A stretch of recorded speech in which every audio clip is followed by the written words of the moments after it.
Heraldo Podcast, un lugar para tus oídos. La France est blessée. Francia está herida. Esa es la frase con que mi padre se burlaba de mí cada vez que leía yo una noticia sobre Francia en el periódico. Si leía yo que la casa Chanel había interrumpido su contrato con Inés de la Fressange, si había yo leído que el presidente Mitterrand había sido envuelto en un escándalo de corrupción, si leía yo que la alta costura ahora pasaba por Milán y no por París, o si leía yo que estaban prohibidos algunos textos de Louis Ferdinand Céline, mi padre se volteaba de su periódico, me veía por detrás del mío y me decía la France est blessée, mitad con empatía, mitad con ironía. En gran medida porque mi francofilia le causaba hilaridad, pero también porque mi francofilia era heredada por él, porque en alguna medida él fue el que me hizo el francófilo que soy, y esa francofilia deriva, bueno, pues en gran medida de una admiración por los valores republicanos, por los valores de la Ilustración, por una cierta concepción del Estado, que sin embargo, en mi chauvinismo francés escasamente articulado, pues llevaba a don Miguel a decirme con una ceja levantada cada vez que hacía yo un drama por lo que pasaba en Francia, la France est blessée. Bueno, pues la France est blessée, diría don Miguel si estuviera con nosotros todavía, porque hay un gran escándalo en Francia en estos momentos por la reforma al sistema de pensiones que propone el presidente Macron. El asunto es, bueno, pues empieza a ser incosteable el sistema de pensiones francés, que hoy beneficia a todo aquel que llegue a los 62 años. Lo que propone el presidente Macron es no ahora, sino en 7 años, en 2030, subir 2 añitos la edad para pensionarse a los 64 años. He de reconocer, con todo lo que admiro al presidente Macron, que su procesamiento político del asunto no ha sido el más hábil. También es cierto que, bueno, pues las llamadas a la insurrección de lo que yo califico cuando menos de extrema izquierda, es decir, el movimiento de la Francia insumisa de Jean-Luc Mélenchon y lo que yo califico de extrema derecha, el movimiento del Frente Nacional de Marine Le Pen, pues no han ayudado absolutamente nada, porque lo que han hecho pues es no negociar, no razonar. El sistema de pensiones francés sigue siendo algo mucho más parecido a un estado de bienestar que el sistema de pensiones mexicano, gringo o de cualquier país que ustedes puedan imaginar. Es un grandísimo sistema de pensiones, incluso con las reformas del presidente Macron. Y esto ha derivado en un espíritu muy francés, la France est blessée, volvería a decir don Miguel con su ceja levantada, pues a la insurrección y el motín en las calles de Francia. Y ha habido escenas que han sido verdaderamente desoladoras. Una de ellas era un vehículo médico, un vehículo ambulancia de un médico que estaba dando una consulta de un servicio de emergencia a domicilio, que pues sin deberla ni temerla fue incendiado por los manifestantes a su paso, y esas imágenes fueron muy estrujantes. Pero otra que fue todavía más indicativa de qué es lo que está en juego, de qué están hablando en Francia cuando están hablando del sistema de pensiones, fue una protesta que hace algunos días desembocó en las oficinas centrales del grupo LVMH o LVMH, Louis Vuitton Moet Hennessy, una de las principales firmas de lujo del mundo, la firma de lujo además que hoy es encabezada por el hombre más rico del mundo, por Bernard Arnault, de acuerdo a la lista de Forbes, que había presentado unos días antes un reporte financiero absolutamente prodigioso y pues que no tiene mucho que ver con el sistema de pensiones, más allá de que tiene unos empleados a los que pensiona, pero de manera un poco extraña e inexplicable o no, los manifestantes llegaron a prender fuego sin consecuencias letales, afortunadamente, y hacer destrozos durante 15 minutos en la sede global de este grupo empresarial dedicado al lujo que había un día antes reportado unos resultados financieros trimestrales espectaculares de LVMH. ¿Por qué estaba pasando eso? Y de pronto yo tengo, como ya no está don Miguel que se burle de mí, tengo a don Marco, que es mi buen amigo, que de vez en cuando me avienta provocaciones intelectuales y que me dijo, eso tiene todo que ver con lo que está pasando con Tenoch Huerta, Poder Prieto y la capa de plumas de ala de cuervo. Y como no me quise quedar con las ganas de entender en qué se relacionan Tenoch Huerta, Poder Prieto y la capa de plumas de ala de cuervo con el sistema de pensiones francés y las protestas en Louis Vuitton Moet Hennessy, decidí pedirle a Marco Hernández hoy que regrese a la pinche complejidad. Soy Nicolás Alvarado, me da mucho gusto darles la bienvenida a un episodio más de La Pinche Complejidad. Y explícame la pinche complejidad de tu razonamiento, Marco Hernández, académico del ITESO, editor, periodista y pues fascinado por las tendencias y las cosas que ocurren en el mundo y sus posibles correlaciones inverosímiles. Y con la primera cosa que a mí me parecía muy clara en la relación entre los dos acontecimientos es que es la medida en la que el mundo de lujo está hoy inmerso en el mundo de la responsabilidad sustentable y social, ambiental y social. En los últimos 20, 25 años vivimos una evolución del consumo de lujo, de la lógica del consumo de lujo que pasó del producto y del producto de excelencia a las experiencias. Cambió el foco del producto a la experiencia, de la experiencia sensorial primero que permite un producto a una experiencia estética más exigente, y luego le montamos al consumo de lujo el imperativo de lo ético.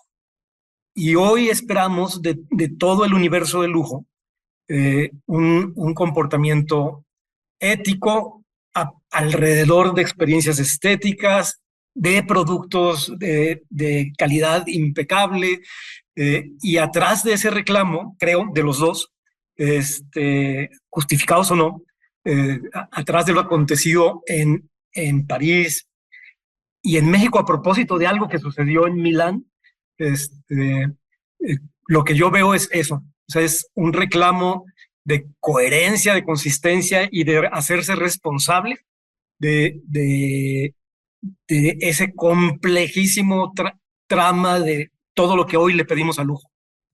Antes de polemizar, que lo haré, déjame recapitular lo que sucedió en Milán, que es importante, porque diré que aunque yo he seguido distraídamente la noticia en estos días, me llevó un par de horitas de estar entre medios de comunicación y redes sociales, entender, y no estoy seguro si entendí al 100% lo que sucedió con Tenoch Huerta, pero voy a tratar de recapitularlo. Bueno, Tenoch Huerta, ustedes lo conocen, es este actor que hoy es, pues digamos, una celebridad internacional a partir de su intervención en la serie Black Panther, que ha utilizado para visibilizar lo que ha dado en conocerse como el racismo sistémico, que Tenoch Huerta dice haber padecido junto con muchos otros actores de piel oscura, y ha sido, pues yo diría que básicamente el principal animador de un grupo de combate al racismo sistémico que se llama Poder Prieto y que agrupa a muchos actores de piel morena o de piel negra, mexicanos, que luchan por una mayor representación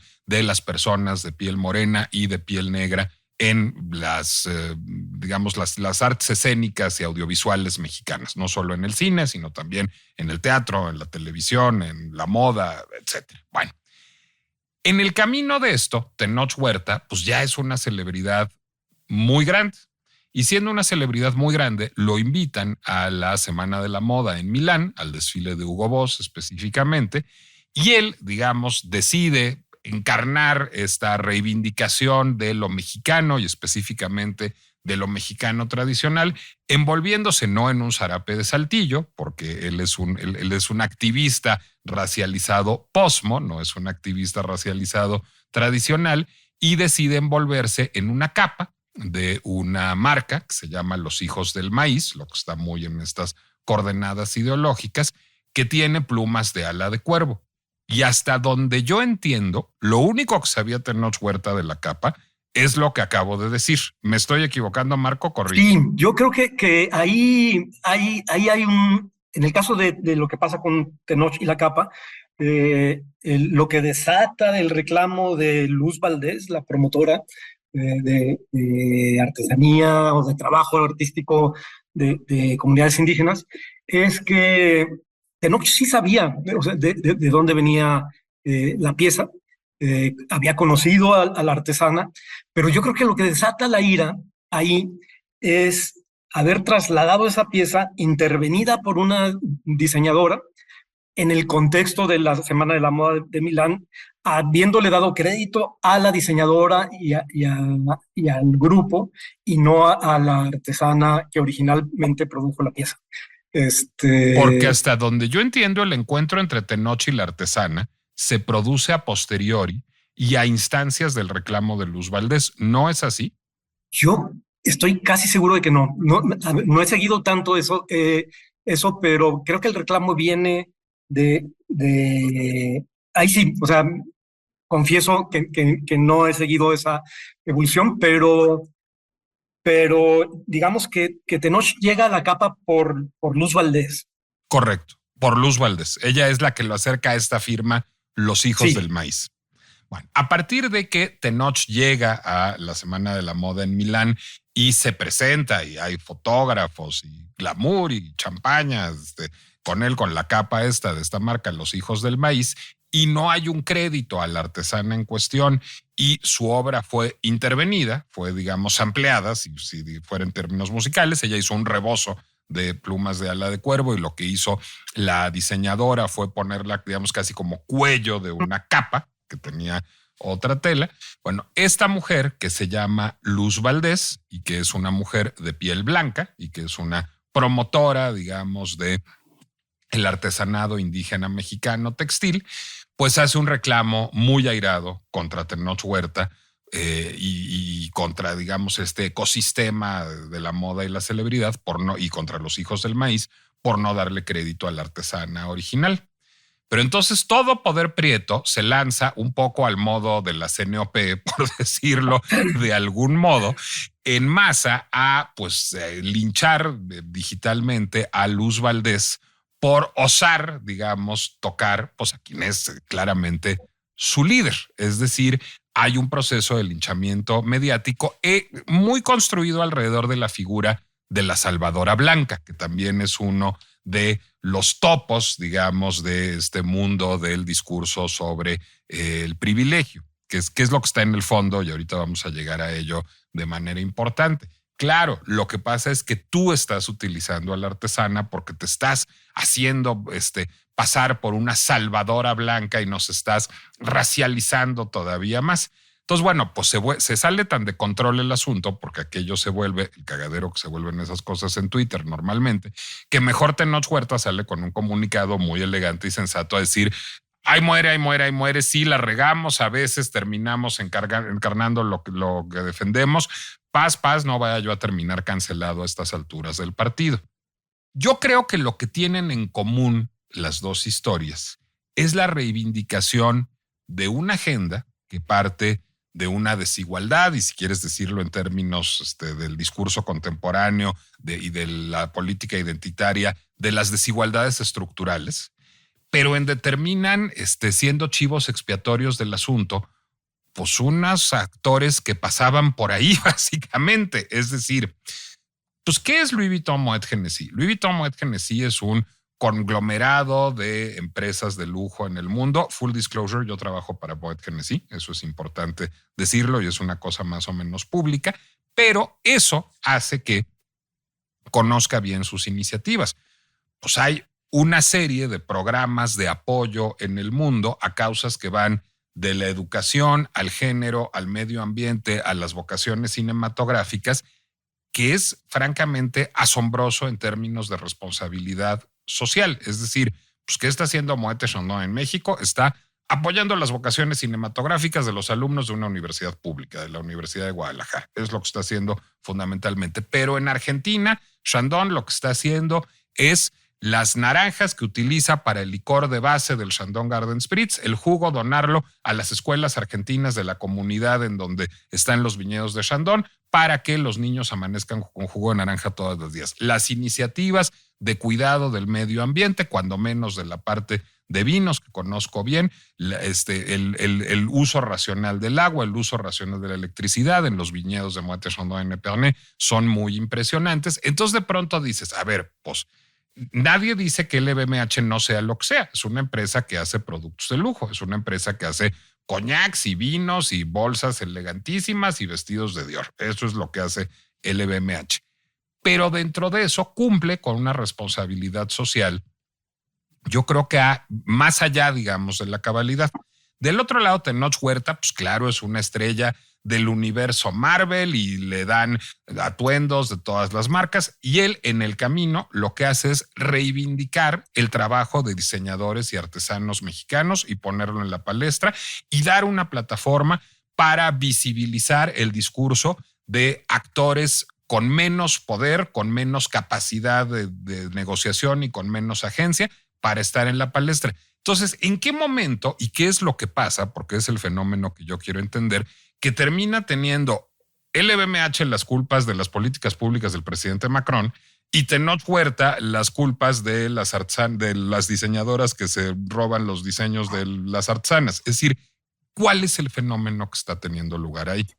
Yo diría varias cosas. Primero, iría incluso mucho más allá que tú en el reconocimiento del trabajo de LVMH, porque me parece que no solo apoya causas, sino lo que yo alcanzo a reconocer es un compromiso real en lograr procesos de producción circulares, en avanzar hacia, es decir, no es un asunto de usar el beneficio obtenido en procesos productivos en causas sociales, que sería una cosa interesante, sino lo que me parece más importante del LVMH es que iniciativas como algunas de las que mencionas, de agricultura responsable, es decir, está incorporando los procesos de sostenibilidad a sus procesos mismos de producción y de creación de productos.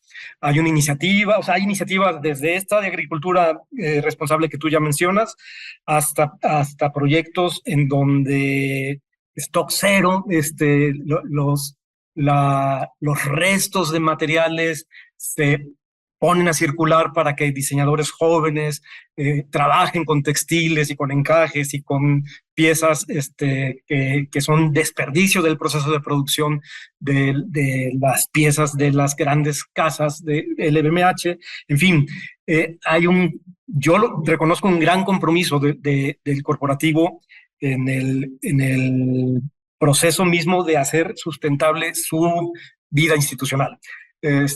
Y en el mismo sentido, reconozco en las iniciativas de Tenoch un interés genuino en visibilizar una temática. Pero me parece que lo que sucede son tres cosas. Es que la prosperidad de LVMH, y con toda la proporción guardada, la prosperidad que exhibe una foto de Tenoch en la Semana de la Moda en Milán, contrastando con las dificultades post-pandemia de la mayoría de la gente, hacen fácil víctimas culpables o asociables de la situación que vive mucha gente más. El informe de Bain & Company sobre consumo de lujo, el más reciente, que reporta ya 2022, señala una cosa que a mí me parece muy interesante. El mundo de lujo está viviendo un repunte en V, es decir, aceleradísimo. Tiene ya un desempeño superior al pre-pandemia, cuando el resto del mundo está enfrentando, digamos, la economía global está enfrentando riesgos de recesión y todas estas cuestiones. Entonces, sí es un desempeño pues, que destaca mucho y que contrasta mucho con el desempeño general de la economía. El otro tema que me parece que es interesante es que en el reporte de Bain se señala que este desempeño o esta respuesta a la crisis de COVID es mucho mejor que la respuesta a la crisis del 2008, porque la base de consumo de consumidores del mundo del lujo, de la industria del lujo, se ha expandido, es mayor. Lo calculan ahora en 200 millones de personas en el mundo, y se ha expandido en el nicho más alto. Es decir, el consumo del lujo depende mucho más digamos que del 10% más alto de, de lo que era el universo del consumidor de lujo. Es decir, déjame traducirlo a realidades concretas. ¿Aumentó más la venta de bolsas Birkin, de Hermès y de bolsas Baguette de Fendi que la venta de perfumitos Hermès y Chanel del Duty Free? ¿Es por ahí la cosa? El crecimiento de las ventas, que es del 17% en el primer trimestre del 2023 contra el primer trimestre de 2022, se explica básicamente por un consumo de alto lujo. Eso te habla de una mayor concentración de la riqueza. Exactamente, Digamos, sí. por si cupiera. Y luego la otra cosa que reporta, dos cosas más que reporta Bain, que a mí me parece que abonan a explicar, digamos, el reclamo, es a diferencia de lo que venía pasando en los últimos años, el consumo de lujo volvió a estar en los productos. Volvió a girar hacia los productos y no hacia las experiencias. La razón es obvia, el turismo se cerró y todavía no se recupera, y el enorme gasto en turismo de lujo todavía no está recuperándose, y la gente ha empezado a comprar cosas para sus casas y para sí mismos, lo cual hace mucho más visible ese consumo también. El otro dato de Bain, que me parece todavía más interesante, es el consumo de lujo, el crecimiento del consumo de lujo en 2022 estuvo básicamente explicado por el consumo de millennials y generación Z. Y tú ves muy bien en las colecciones de moda de las casas, cómo el interlocutor de las colecciones es cada vez más un consumidor joven que, de acuerdo con Bain mismo, está haciendo su primera compra de lujo a los 18 años. Perdón, entre los 19 y los 20, está haciendo su primer compra de lujo. Y para el 2030 van a ser a los 15 años. Entonces, eso te pone sobre la escena una generación joven con una capacidad de compra impresionante, con un estilo de vida al que quizá podría aspirar mucha más gente que a la que aspiraba que podría ver en el lujo tradicional una aspiración. Es decir, me imagino mucho más gente con ganas de comprarse la ropa de Louis Vuitton, de la colección hombre, mucho más jóvenes, es una relación con un estilo de vida mucho más contemporáneo que lo que veíamos en el mundo asociado al mundo del lujo, que era mucho más adulto, mucho más tradicional hace no mucho tiempo. Entonces, creo que hay esa visibilidad, por un lado, de la prosperidad de la marca, de las casas de lujo, del consumo de lujo, contra una economía global con problemas de recesión posible, más un tema de jóvenes en un estilo de vida con el que se puede relacionar mucha más gente. Eso hace el contraste, digamos. Me parece que ese contraste explica buena parte del reclamo. Yo creo que además quien dice jóvenes dice nuevamente privilegio heredado. Es decir, no creo que haya personas que a los 18 años hayan estado trabajando desde los 12 para ahorrar y comprarse un backpack monogram de Louis Vuitton. Es decir, pues evidentemente a esas personas se los están comprando sus papás, y creo que el privilegio, digamos, está detrás del asunto. Ahora, el asunto de Tenoch Huerta es todavía más fascinante por otra razón, porque Tenoch Huerta no pertenece endémica e intrínsecamente al mundo del lujo. Es decir, Tenoch Huerta es de Ecatepec, no es Bernard, no no tiene tiendas en el Boulevard Saint-Germain ni en los Champs-Élysées, ni el legado de Monsieur Dior a cuestas y unos viñedos en Epernay, sino Tenoch Huerta, pues es de Catepec y luego es de la FES Aragón. O sea, ese es el origen socioeconómico de Tenoch Huerta y ha reivindicado ese origen todo el tiempo.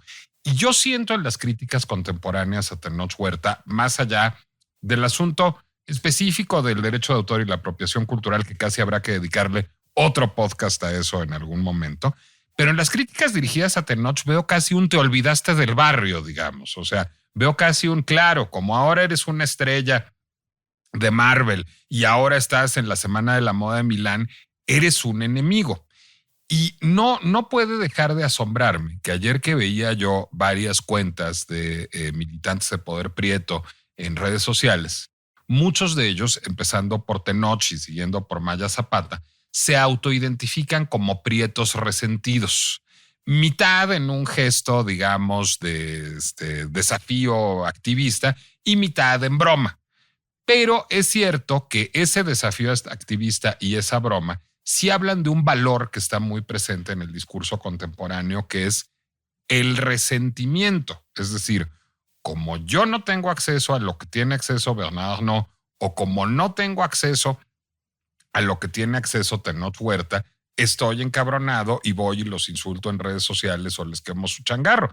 Y lo que me parece muy perturbador de esto es, pues, la ventanilla es la ventanilla del presidente Macron, del presidente López Obrador o de la Asamblea Nacional Francesa o del Congreso de la Unión Mexicano. No es la ventanilla del señor Arnault ni del señor Huerta, que pues nada más pasaban por ahí, ¿no, Marco? No, yo creo que ahí, si quisiéramos ponerlo de esa manera, en algún momento esos universos, el de LVMH y el de Tenoch, cayeron en la trampa, digamos, si quisiéramos plantearlo así. Yo creo que como consumidores y como quizás ciudadanos, no sé, pero como consumidores está clarísimo por los reportes de tendencias desde hace mucho tiempo, eh, pasan dos cosas. Somos consumidores paradójicos, cada vez más paradójicos. Lo queremos todo al mismo tiempo y aunque resulte contradictorio, es decir, hacemos ayuno intermitente y nos damos la gran fiesta de pronto, siendo más crítico, reclamamos la violencia en México, pero en el celular tenemos el teléfono del dealer, y eso nos parece lo más normal. Y a quien le pasamos esta cuenta es a los que están del otro lado, digamos, a los proveedores. Y les hemos encargado a los proveedores que ellos sí sean los responsables de llevar al extremo la postura ética. Entonces, en cuanto se detecta una fractura, digamos, o una fisura, ahí corremos a decirle a alguien que no es lo que parecía que era. Entonces, creo que es este asunto de un consumidor que por un lado asume personalmente su carácter paradójico sin problemas, y por el otro le atribuye a los proveedores de distinto tipo, de consumo, pero de política, pero de cultura, que sean totalmente consistentes, coherentes, que no tenga fisura, y que no padezcan. Digamos que es un riesgo enorme cuando sales a decir que eres una marca responsable, y realmente lo eres. El simple hecho de que estés siendo próspero en un contexto de incertidumbre económica, te pone sobre, digamos, la evaluación de qué tanto has ido hacia adelante en tu política de responsabilidad social y ambiental. Y un poco en el caso de Tenoch, por ejemplo, yo pienso, lo contrasto mucho con sacando el tema de la apropiación cultural, que creo que esa es una discusión que hay que tener, por otro lado, pero lo que contrasto es la capacidad enorme que ha tenido Carla Fernández para darle consistencia a su discurso, porque ella incorpora trabajo de artesanas, lo incorpora a diseños propios de ella, pero ha logrado como proceso de trabajo y también como narrativa, conservar esa consistencia, digamos. Y lo mismo que Christian Louboutin. sí, tal cual. Pero el riesgo es decir, Carla, en el ADN de su proyecto, que me parece genial, respetable e interesantísimo, pues está colocado el riesgo de que alguien detecte una fisura y que alguien aproveche esa fisura para desatar una campaña en su contra. Digamos que ese es lo que yo veo. Un mundo que mezcla criterios de distintos tipos. O sea, antes una bolsa bien hecha, con materiales bien hechos, bien procesados, con una manufactura impecable, era suficiente. Hoy necesitamos que esa bolsa tenga impacto cero en ambiente y que esté producido por un equipo de artesanos y profesionales diverso, incluyente, y etcétera, etcétera, etcétera, etcétera, etcétera.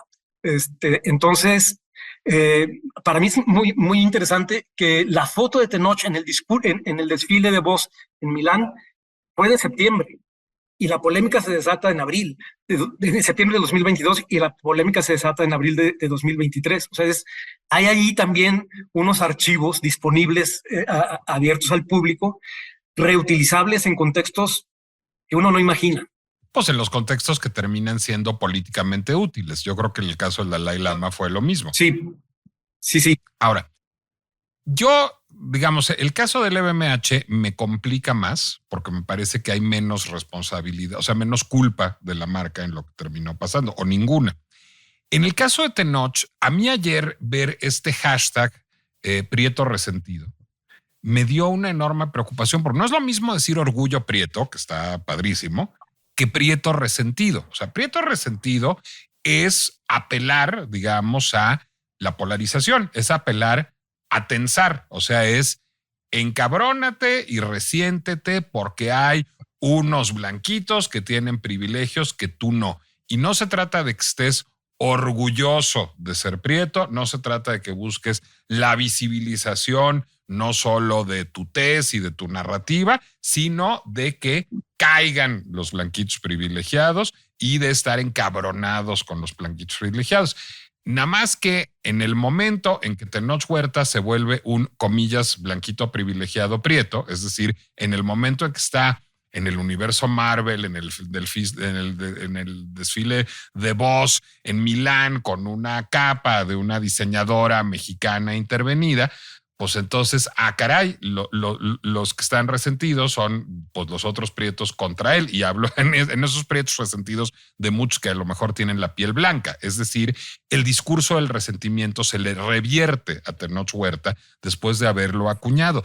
Eso no es un riesgo, digamos, mayúsculo del discurso del privilegio y de este cultivo entre activista, fashion y simpatiquito del resentimiento, de tensar todavía más las cosas socialmente.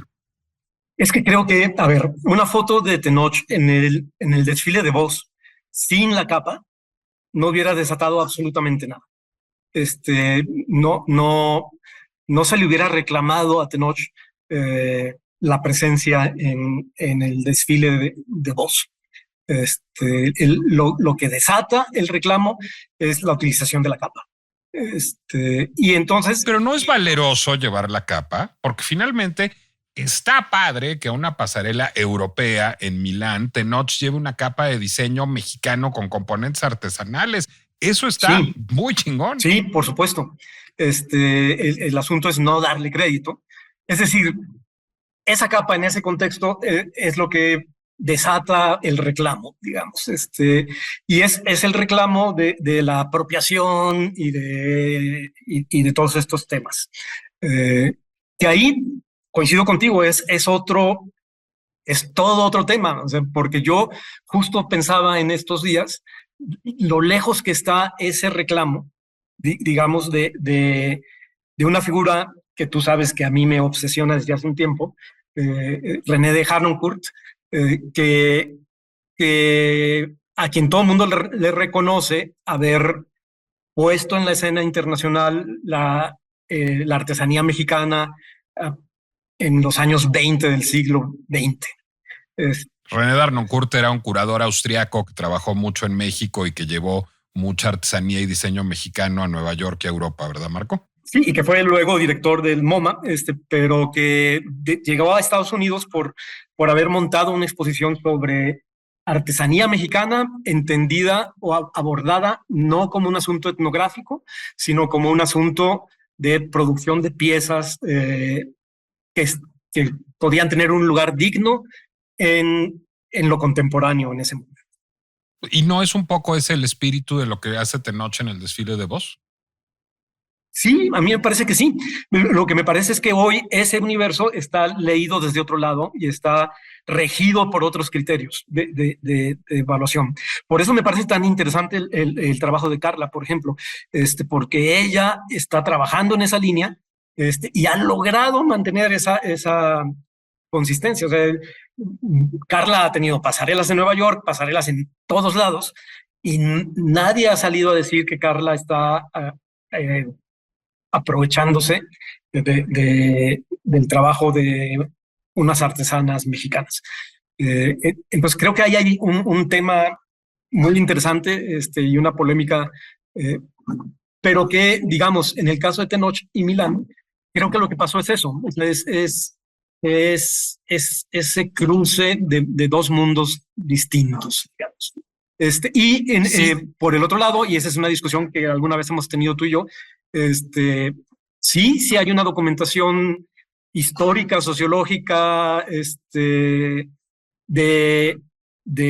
lo que implica en dificultades de acceso y de movilidad un tono de piel en México.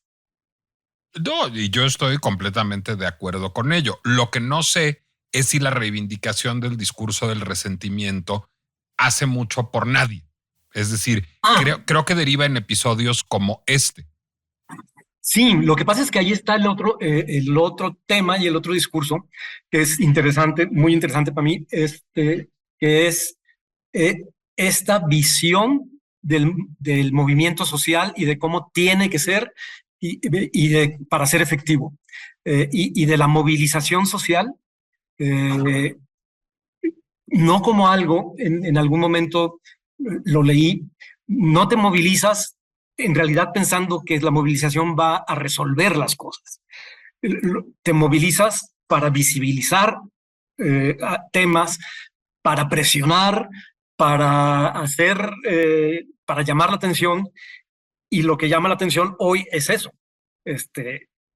Son fenómenos de polarización y fenómenos de llevar la resistencia y el reclamo a los límites de lo admisible. Lo que nos puede llevar directamente a la mañanera. Es decir, finalmente, no, pues es que ese es el espíritu de los tiempos. Es decir, o a Donald Trump o a Nicolás Maduro. Es un poco lo mismo. Es decir, hay y yo diría que esto tiene que ver con la revolución digital y con el imperio de las redes sociales, que es lo que posibilitó este regreso de los populismos.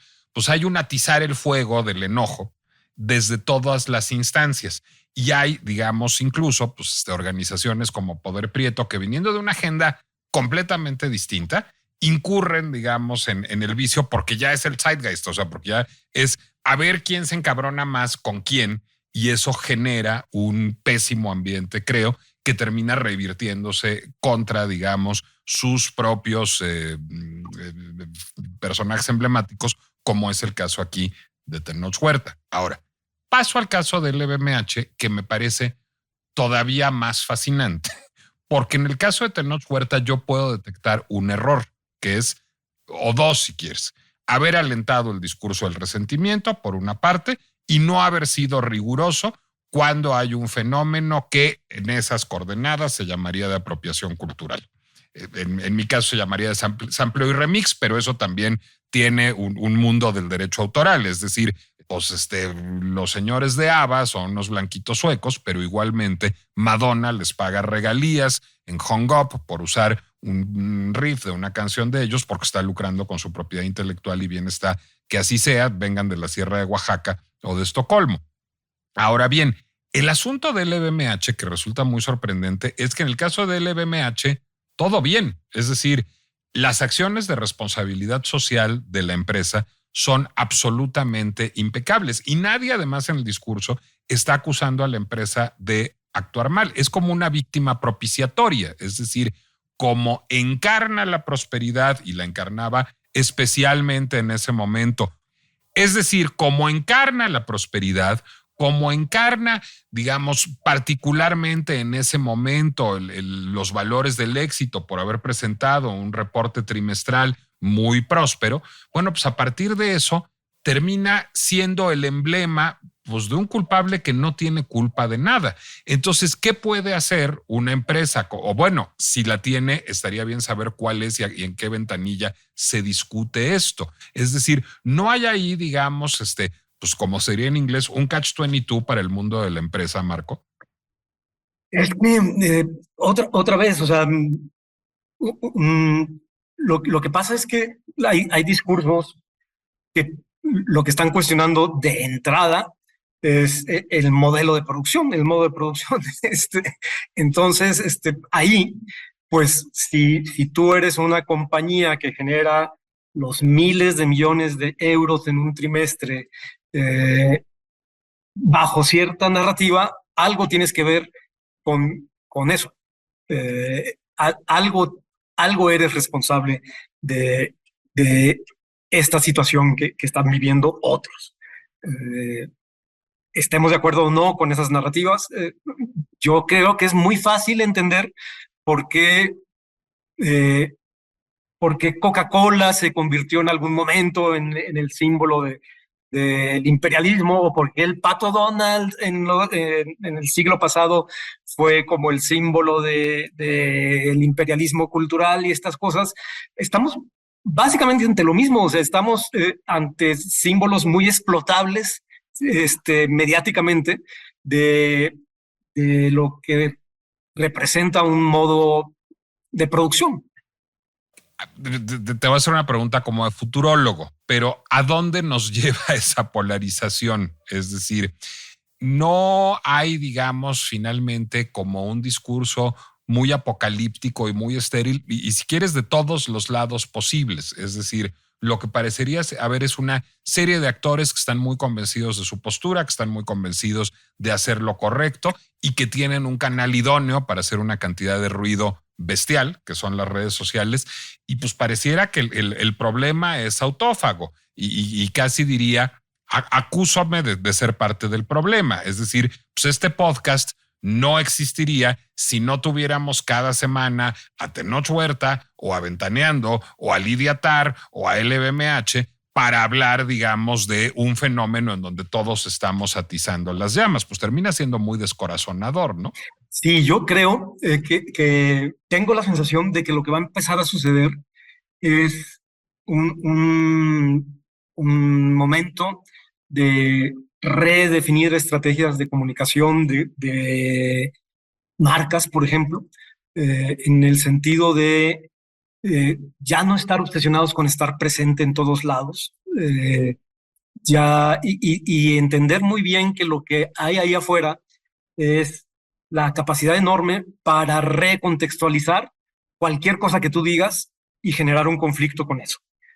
Entonces, me parece que vamos a empezar a ver un proceso de contención comunicativa, por decirlo así, de algunas marcas que entenderán que es mejor atender a un nicho de una manera muy específica y muy exclusiva y para tener más control de la conversación en torno a ellos. Tengo esa sensación. Es decir, si el mundo de lujo depende cada vez más de los 200 millones que están en el top 10% del consumo de lujo, ¿por qué le voy a estar hablando a una masa mayor que ni me está representando el centro de mi negocio y sí me puede generar un conflicto de público, de dimensiones mucho mayores y que me lleva a otro terreno que no es el terreno de mi campo de producción, digamos. Pero esa es apenas una suposición mía.